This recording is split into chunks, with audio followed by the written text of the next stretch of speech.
Hello बच्चों, welcome to Navi education. चलिए आज बात करते हैं आपके एनुअल एग्जाम्स के बारे में, आपके बोर्ड एग्जाम्स के बारे में, आपकी प्रिपरेशन के बारे में और इसके साथ ही साथ आपके मन का जो डर है, आपका जो एग्ज़ाम फीवर है, बोर्ड फीवर या एग्ज़ाम फीवर कहिए, आपकी जो टेंशन है उसको थोड़ा सा कम करते हैं।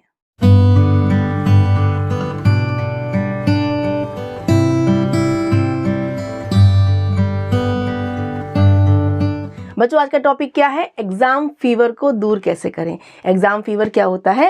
एग्जाम फीवर यानी जो आपको एग्जाम के पीक टाइम में बहुत डर रहता है, टेंशन रहती है, आपको एकदम बहुत ज़्यादा कहते हैं बोर्ड एग्जाम्स के लिए एक हुआ टाइप का फीलिंग होता है।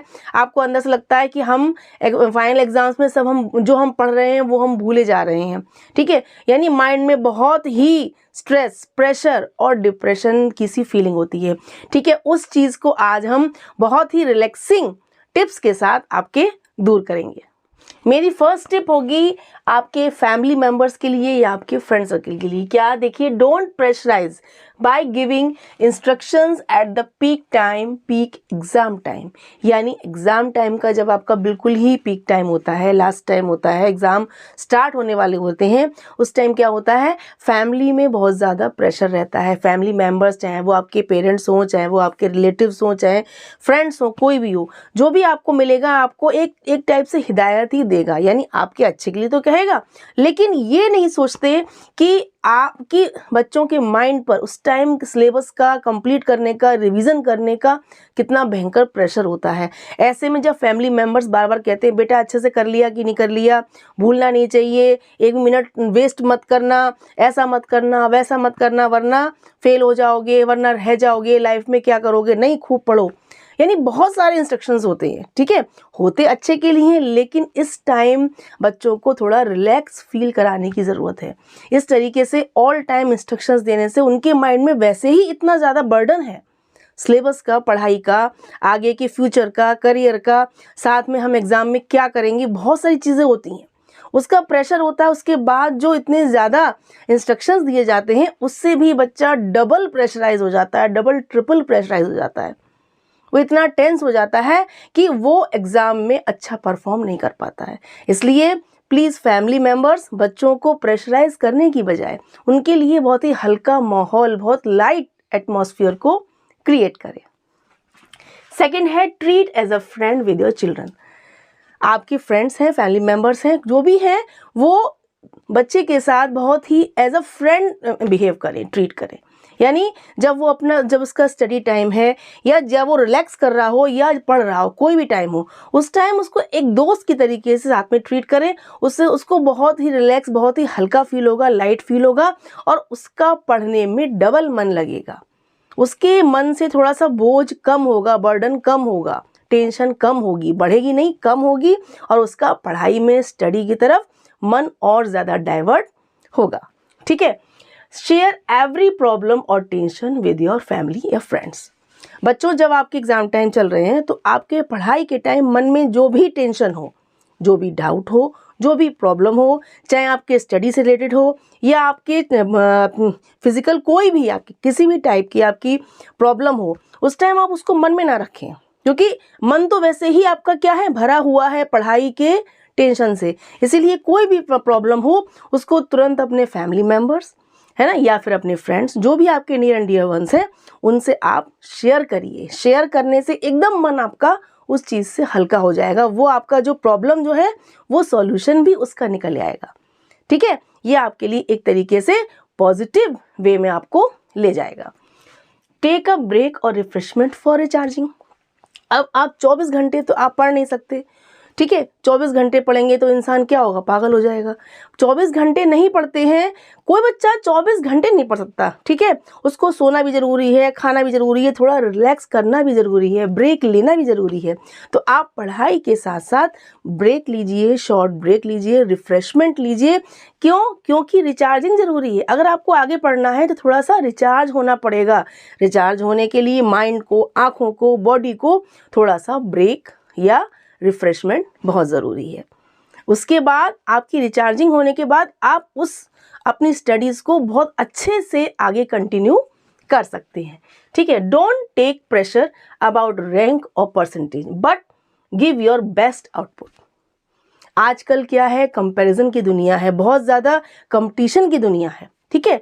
कंपटीशन और कंपैरिजन एक तरीके से अच्छे भी हैं, क्योंकि इससे क्या होता है, बच्चों में आगे बढ़ने की थोड़ी सी जोश आता है, ठीक है। लेकिन ये बहुत ज़्यादा कंपटीशन की दौड़ में भागना या बहुत ज़्यादा कंपैरिजन करना लोगों से, इन सब से क्या होता है, ये आपके मन में निगेटिव फीलिंग भी ला सकता है, ठीक है। इसीलिए हमको रैंक और परसेंटेज की दौड़ में नहीं भागना है। ये हमको 95% से ऊपर ही लाना है कि हमको 100% लाना है।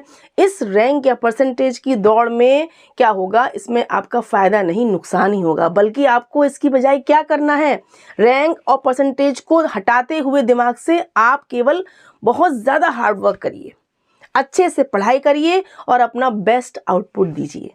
अच्छे से पेपर सॉल्व करेंगे तो आपके नंबर तो अपने आप ही अच्छे आ जाएंगे, रैंक और आपकी जो भी परसेंटेज है वो अपने आप ही अच्छी आ जाएगी। अगर आप उसको सोचते हुए पढ़ेंगे तो इतना ज़्यादा आप दिमाग में अपना टेंशन भर लेंगे कि आपके फिर पढ़ाई पे उसका इफ़ेक्ट पड़ेगा, ठीक है। उस चीज़ पे ध्यान ना देते हुए आप सबसे अच्छा मतलब अपना बेस्ट वर्क करिए, बेस्ट रिवीजन करिए, बेस्ट लर्निंग करिए, अच्छे से हर चीज़ को ध्यान से पढ़िए, समझिए और अपना बेस्ट आउटपुट दीजिए, ठीक है। इससे आपका रिजल्ट तो अच्छा आना ही आना है, ठीक है। अब है utilise every moment fully with full attention. जब आपका एग्ज़ाम स्टार्ट होने वाला है, 1-2 दिन बचे हैं या 1 वीक बचा है, तो आपका हर सेकेंड, हर मोमेंट आपका क्या है, कीमती है, वैल्यूएबल है।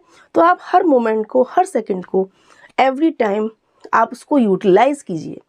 ब्रेक देते हुए करिए, ये नहीं कह रहे आप पूरे दिन हर मोमेंट में आप पढ़ते रहिए, ऐसा नहीं, लेकिन हर मोमेंट को यूटिलाइज करिए कि आपने ब्रेक ले लिया, रिलैक्स कर लिया, फिर आप टाइम को वेस्ट ना करें।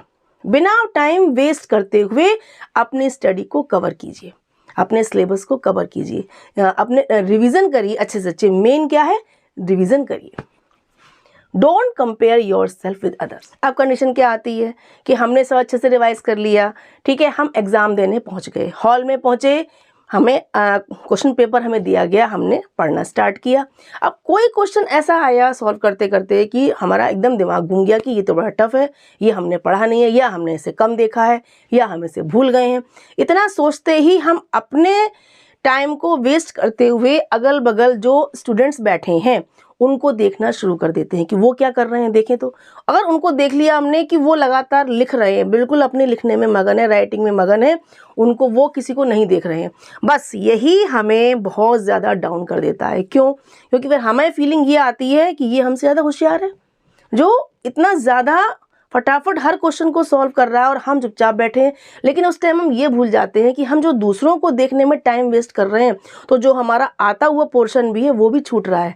ये टाइम जो हमारा जा रहा है ये लौट के नहीं आएगा। ये हमारे 2.5-3 घंटे कितने कीमती हैं, ठीक है। तो हमें वो टाइम जो दूसरों को देखने की बजाय, अगर कोई आपका क्वेश्चन नहीं आ रहा है तो उसको लास्ट के लिए छोड़िए, लेकिन औरों को देखने की बजाय, टाइम वेस्ट करने की बजाय आप उस टाइम खुद से अपने उतने टाइम को यूटिलाइज करते हुए जो पोर्शन आता है उसको फटाफट सॉल्व करके उन नंबर्स को खोने की कोशिश मत करें। Spend some moments with nature, do yoga, exercise to be positive. अब हम पढ़ाई करते करते, अपनी स्टडीज़ को लर्निंग रिवीजन करते करते बीच में थोड़ा रिलैक्स करने के लिए हम योगा एक्सरसाइज भी कर सकते हैं। 10 मिनट, 5 मिनट, 15 मिनट, जितना आप ब्रेक दें, 20 मिनट, उतने में आप योगा या एक्सरसाइज नेचर के बीच में जाकर, जो आपका गार्डन है, जो भी आपकी ग्रीन एरिया है, जो आसपास पार्क है, जो भी है आपके घर में, उस एरिया में जाकर हल्का सा नेचर के बीच में बैठ के आप योगा एक्सरसाइज कर सकती हैं। उतने में आपको इतनी पॉजिटिव एनर्जी मिलेगी कि आप खुद पे विश्वास नहीं कर पाएंगे। आपका एकदम आँखें, मन, माइंड सब रिलैक्स हो जाएगा, इतना अच्छा फील होगा। फिर आप उसको दुगनी स्पीड से पढ़ाई में आपका मन लगेगा, ठीक है। Revision is compulsory for the best results, ये तो आपको पता ही है।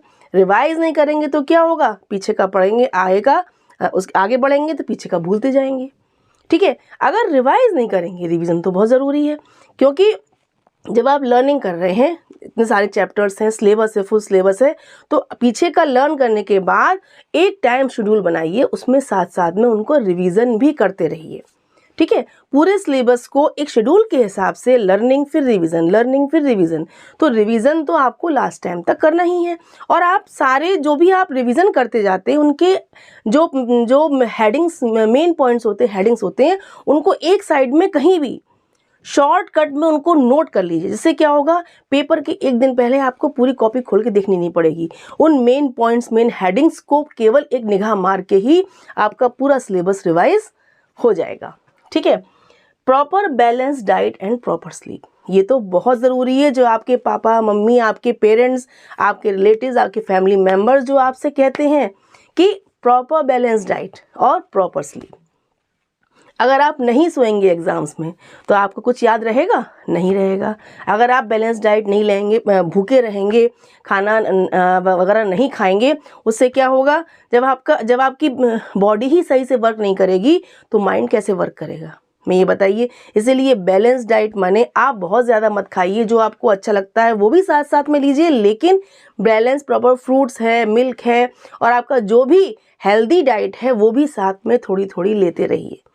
ठीक है, और प्रॉपर स्लीप, और बीच में 5-6 घंटे का, 6 घंटे तो कम से कम आपको नींद लेनी है। अगर आपको हर चीज़ याद रखनी है, रिवीजन किया हुआ अगर आपको पेपर तक याद रखना है तो आपका सोना बहुत ज़रूरी है।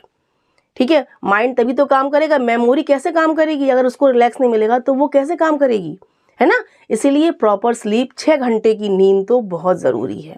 कैसे भी कवर कीजिए, लेकिन 6 घंटे की नींद ज़रूर लीजिए।